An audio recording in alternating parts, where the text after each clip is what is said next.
Hello everyone, कैसे हैं आप सब। आज हम देखने वाले हैं Batman and Superman battle of the super sons.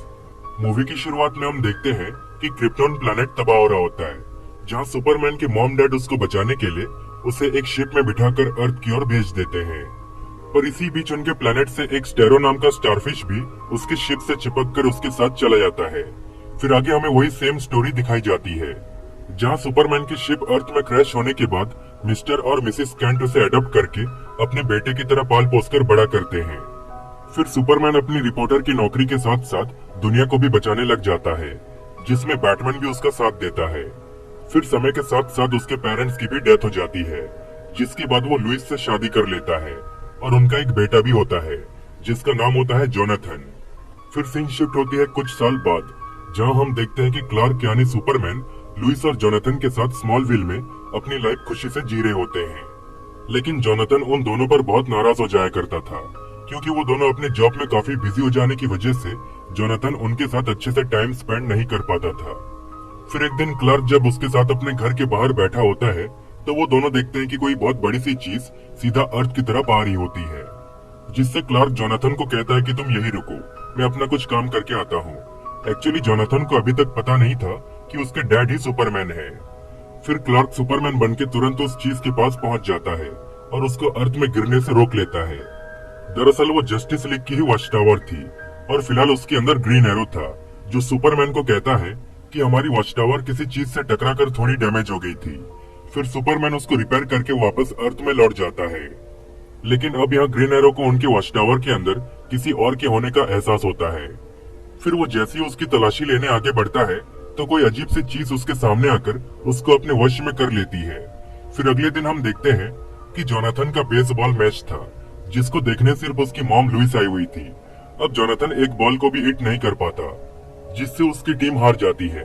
दरअसल क्लार्क के वहां न आने की वजह से जोनाथन बहुत अपसेट था। फिर वो सीधा घर पहुंचकर खुद को अपने रूम में बंद कर लेता है। फिर क्लार्क ड्यूटी से आने के बाद उससे माफी मांगने लगता है, लेकिन जोनाथन गुस्से में आकर विंडो से होते हुए घर से बहुत दूर भागने लगता है। लेकिन तभी अचानक उसकी आंखों से हिट विजन निकल जाती है, जिससे वो बहुत डर जाता है और दोबारा घर आ जाता है। अब उसे बिल्कुल समझ नहीं आता कि ये उसके साथ क्या हुआ, इसलिए क्लार्क उसे फाइनली रिवील कर देता है कि वही सुपरमैन है। फिर वो जोनाथन को समझाता है कि तुम बिल्कुल मत घबराओ, ये सब नॉर्मल है, अब तुम्हारे अंदर भी मेरे जैसी पावर्स आ चुकी है।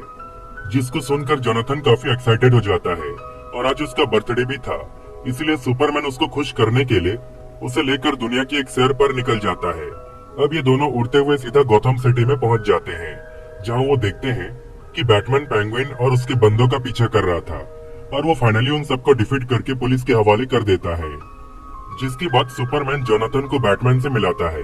फिर ये तीनों बैटमैन के बैटकेप में जाते हैं, जहाँ हम बैटमैन का बेटा डेमियन यानी रॉबिन को देख पाते हैं।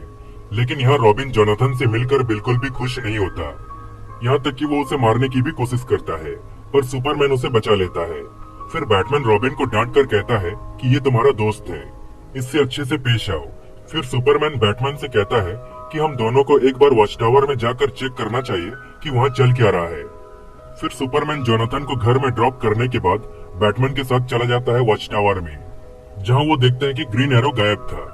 पर तभी उनके सामने मार्शियन मैन हंटर आ जाता है, जो उसी स्टेरो जैसा दिखने वाला क्रिएचर के वश में था। अब वो क्रिएचर बैटमैन और सुपरमैन को भी अपने कंट्रोल में कर लेता है। फिर आगे हम देखते हैं कि जोनाथन को स्कूल में एक लड़का परेशान करने लगता है, जिससे जोनाथन उसकी खूब पिटाई कर देता है। वही रॉबिन बैटकेप में बैठा होता है, तभी वहाँ बैटमैन आ जाता है, जो कि अपने होश में नहीं था, और वो उसी क्रिएचर की मदद से रॉबिन को भी इन्फेक्ट करने की कोशिश करता है। अब इन दोनों में एक लंबी फाइट होती है। रॉबिन उसको बहुत समझाने लगता है कि तुम अपने होश में नहीं हो, पर बैटमैन उसकी एक नहीं सुनता और उसे पकड़ के नीचे खाई में फेंक देता है। जिसके बाद वो अपने बैटमोबाइल से वहाँ से निकल जाता है। लेकिन इधर रॉबिन मरा नहीं था, वो दोबारा ऊपर आकर कंप्यूटर चेक करता है, जिसमें उसे पता चलता है कि सारे हीरोज भी बैटमैन और सुपरमैन की तरह इन्फेक्ट हो चुके हैं और अब अगला टारगेट जोनाथन था। इसलिए वो तुरंत जोनाथन के स्कूल में पहुंच जाता है और उसे कहता है कि हमें सबसे पहले अपने डैड्स को बचाना होगा। अब ये दोनों बात कर ही रहे होते हैं कि तभी वहाँ लुइस पहुंचकर उन दोनों के पीछे पड़ जाती है, क्योंकि वो खुद भी उस क्रिएचर से इन्फेक्टेड थी। लेकिन रॉबिन और जोनाथन बड़ी चालाकी से उसको चकमा देकर उसे पानी में गिरा देते हैं। फिर लुइस जैसे ही पानी से बाहर आती है तो वो क्रिएचर भी उसके मुंह से निकल जाता है, जिससे लुइस वापस नॉर्मल हो जाती है। वहीं रॉबिन ने बैटमैन के साथ फाइट करते टाइम उस क्रिएचर का एक छोटा सा टुकड़ा काट कर अपने पास रख लिया था, और उसी क्रिएचर की वीकनेस का पता करने ये दोनों फोर्ट्रेस ऑफ सॉलिट्यूड में पहुंच जाते हैं, जहां सुपरमैन का पेट डॉग क्रिप्टो उन दोनों को ही खतरा समझकर उन पर अटैक करने लग जाता है।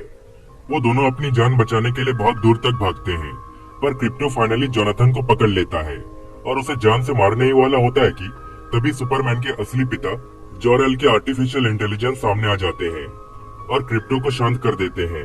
फिर वो अपने सिस्टम में उस क्रिएचर के टुकड़े को डालकर उसकी वीकनेस का पता करने की कोशिश करते हैं, जिसमें उन्हें पता चलता है कि दरअसल इस तरह के क्रिएचर्स पूरी दुनिया में ऑलरेडी फैल चुके हैं और अगर इसको रोकना है तो इनके लीडर को खत्म करना पड़ेगा, जो कि वॉच टावर में मौजूद है। वही हम सिटी में देखते हैं कि सभी लोग उससे इन्फेक्ट होते जा रहे थे, इसलिए अब रॉबिन और जोनाथन उन क्रिएचर्स के लीडर को खत्म करने का डिसाइड करते हैं, जिसके बाद ये दोनों सीधा वॉच टावर में चले जाते हैं, जहां उनके सामने सभी हीरोज आ जाते हैं जो कि इन्फेक्टेड थे। इसी बीच उन क्रिएचर्स का लीडर भी आ जाता है और ये और कोई नहीं बल्कि स्टेरो ही था, जिसको हमने स्टार्टिंग में देखा था। और अब इसका प्लान ये था कि वो पूरी दुनिया के लोगों को इन्फेक्ट करके उन्हें अपने कंट्रोल में कर लेगा, जिसके बाद वो सारे हीरोज को जोनाथन और रॉबिन को मारने का ऑर्डर देता है। लेकिन वो दोनों भी बड़ी चालाकी से एक एक करके उन सभी को डिफीट कर देते हैं, लेकिन फिर उनके सामने बैटमैन और सुपरमैन आ जाते हैं। अब इन चारों में एक लंबी फाइट होती है, पर ऑब्वियसली रॉबिन और जोनाथन उन दोनों से जीत नहीं सकते थे, इसलिए वो एक प्लान बनाते हैं। वो सबसे पहले बैटमैन को किसी तरह पकड़ के उसके सूट से क्रिप्टोनाइट रिंग को निकाल लेते हैं, जिसको पहनकर रॉबिन सुपरमैन से फाइट करके उसे डिफीट कर देता है, और वही जोनाथन भी अपने एक जोरदार पंच से बैटमैन को डिफीट कर देता है। फिर ये दोनों सभी हीरोज को शिप में बिठाकर उन्हें अर्थ में भेज देते हैं, लेकिन अब इनका सामना होता है स्टेरो से, जो उन दोनों को मारने की पूरी कोशिश करता है। और इसी बीच वॉच टावर भी काफी डैमेज हो जाने की वजह से उसमें आग पकड़ लेती है और वो सीधा अर्थ की तरफ गिरने लगती है। अब इसी आग की वजह से स्टेरो की पावर्स भी वीक होने लगती है, जिससे अर्थ के सारे लोग भी वापस नॉर्मल होने लग जाते हैं। वही सभी हीरोज भी अर्थ में पहुंच चुके थे, जहां सुपरमैन खुद को फ्री करते ही तुरंत रॉबिन और जोनाथन को बचाने निकल जाता है और उस वॉच टावर को पकड़ के उन्हें सही सलामत नीचे ले आता है। लेकिन अब हम देखते हैं कि उसमें से स्टेरो बाहर आकर सब पर अटैक करने लग जाता है, लेकिन सुपरमैन और जोनाथन मिलकर उसको बहुत जोर से हिट करके अर्थ के बाहर फेंक देते हैं, जिससे सब कुछ ठीक हो जाता है। फिर आगे हम देखते हैं कि जोनाथन वापस अपना बेसबॉल गेम खेलता है और इस बार उसका मैच देखने क्लार्क और लुइस के साथ ब्रूस यानी बैटमैन और डेमियन भी आए होते हैं, जिससे जोनाथन काफी कॉन्फिडेंट के साथ अपना मैच खेलकर उसमें जीतता भी है। और इसी तरह ये मूवी यहीं पर एंड हो जाती है।